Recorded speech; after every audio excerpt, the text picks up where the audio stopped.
You won't come in when the bell rings at recess. You refuse to come in off the playground. You don't go out.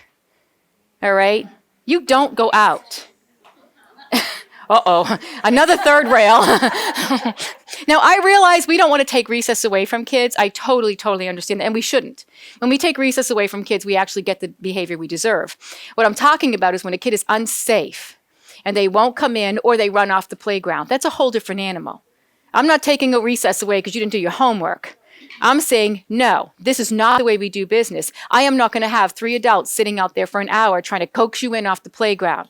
First time it happens, you're in, and you have to actually go through X amount of types of instruction and follow through and playing inside and doing whatever it is until you can figure out that we are not going to tolerate that.